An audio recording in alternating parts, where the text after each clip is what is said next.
Bismillahirrahmanirrahim. Assalamualaikum warahmatullahi wabarakatuh.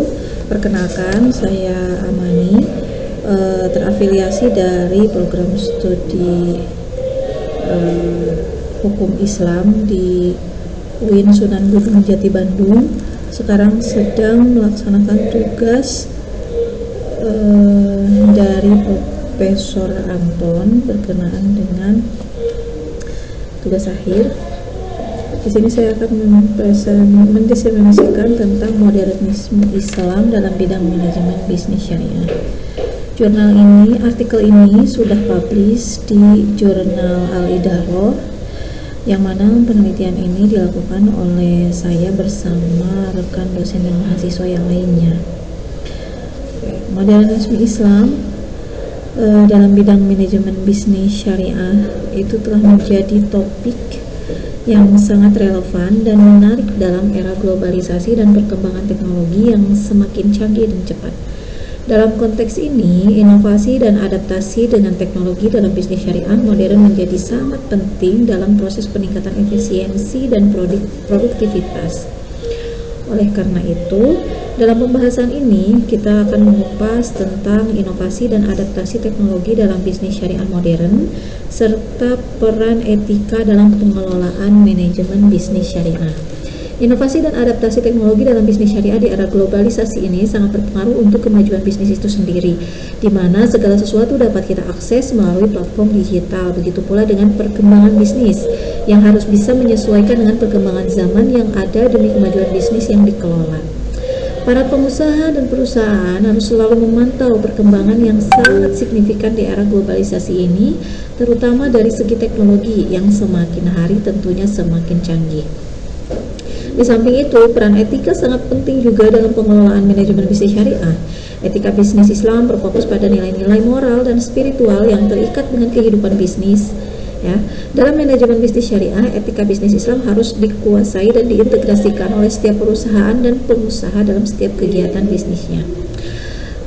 Pengembangan sumber daya manusia dalam bisnis syariah yang berkelanjutan juga menjadi bagian yang sangat penting untuk meningkatkan kualitas pelayanan dan kepuasan pelanggan, dan tentunya akan meningkatkan keberlanjutan bisnis. Dalam konteks ini, pengembangan sumber daya manusia itu berfokus pada pengembangan kemampuan dan keterampilan yang terkait dengan nilai-nilai Islam.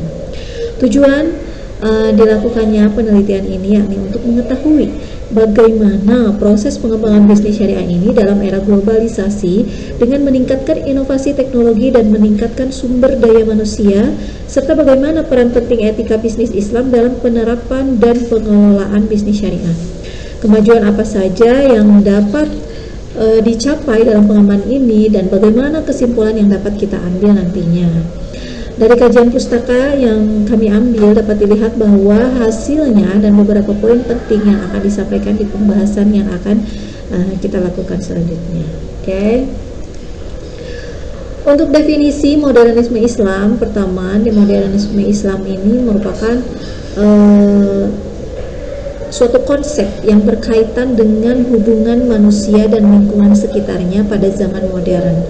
Konsep modernisme Islam ini meliputi banyak bidang ilmu, termasuk seni, sastra, dan filsafat. Secara singkat, modernisme itu dilihat sebagai reaksi individu dan kelompok terhadap dunia modern yang dipengaruhi oleh praktik dan teori kapitalisme, industrialisme, dan negara serta bangsa. Tujuan dari modernisme sendiri ialah membebaskan manusia dari tradisi dan kebiasaan lama serta mencapai kebebasan dan kemajuan melalui rasionalisme dan teknologi. Modernisme itu mempengaruhi perkembangan masyarakat dengan membangun struktur-struktur sosial dan politik yang lebih rasional dan demokratis. Modernisme Islam memberikan kontribusi yang sangat signifikan bagi dunia Islam. Gerakan ini telah membantu memodernisasi pendidikan, pemikiran, dan praktik-praktik sosial umat Islam. Modernisme Islam juga membuka jalan bagi gerakan-gerakan reformasi Islam lainnya, karena tidak semua proses dalam modernisme ini berjalan dengan lancar dan mudah. Modernisme Islam juga menghadapi beberapa tantangan. Salah satunya yaitu bagaimana menyeimbangkan antara prinsip-prinsip Islam dengan nilai-nilai modern. Nah, prinsip-prinsip bisnis syariah ya yang juga dikenal dengan bisnis Islam sebagaimana kita ketahui, yang pertama itu ada ketauhidan, yaitu keyakinan kepada Allah tentunya.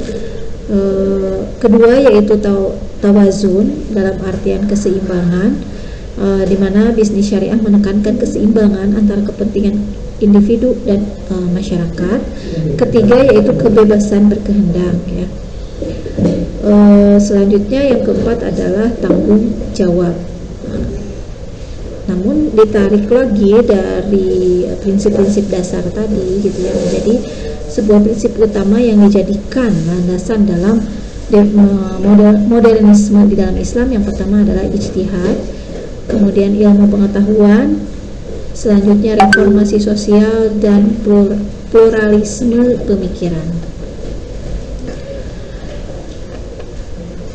Dari prinsip utama tadi baru kemudian dihasilkan yang prinsip-prinsip bisnis syariah yang tadi saya sebutkan: tauhid, tawazun, tanggung jawab, kejujuran, dan larangan riba, kedermawanan, dan lain-lain ya. Nah, di samping prinsip-prinsip tadi ya, di dalam tantangan era teknologi ini tentunya kita menghadapi dampak yang positif dan juga dampak yang negatif.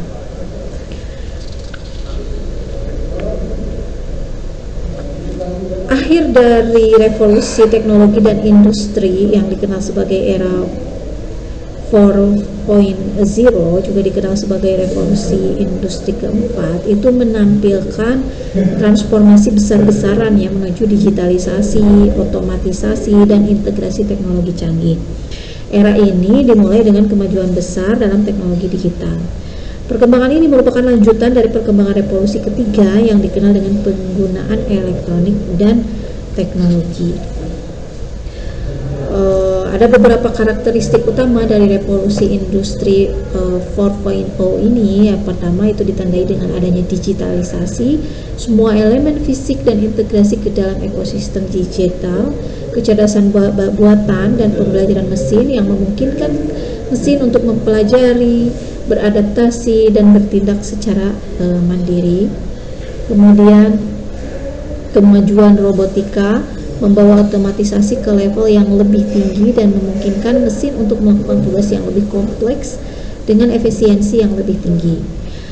Perubahan besar dalam sektor industri ini terjadi di era revolusi ini, di mana teknologi informasi dan komunikasi itu betul-betul dimanfaatkan sepenuhnya untuk perkembangan praktik bisnis.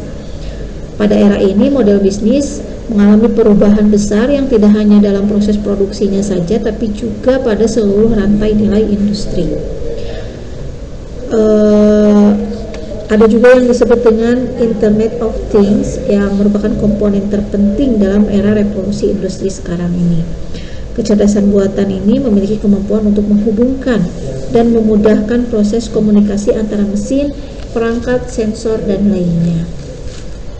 Dampak positifnya tentu membuat peningkatan efisiensi dan inklusivitas ya. Kita bisa berbelanja dengan sangat mudah, kita bisa mengakses informasi dimanapun, kapanpun, informasi apapun melalui kecerdasan buatan yang ada. Bahkan ketika kita membuat sebuah tulisan, kita bisa mencari referensinya melalui alat-alat atau tools yang sifatnya AI ya. Jadi sudah tidak menggunakan cara lama lagi, sehingga ini akan memudahkan kita terhadap akses informasi. Namun di sisi lain tentunya ada dampak negatifnya juga. Dampak negatifnya adalah pertama, ini bisa menyebabkan disrupsi atau gangguan bukan hanya di bidang bisnis saja, namun juga pada pasar dan tenaga kerja yang akan terenggut oleh adanya kecerdasan buatan. Karena sekarang sudah sangat mudah ya untuk berbelanja, bisa online gitu ya. Kemungkinan besar ada banyak PHK yang terjadi di toko-toko offline. Meskipun demikian, bisa beralih menjadi ke lapangan pekerjaan yang lain, misalnya jadi kurir ya, ataupun distributor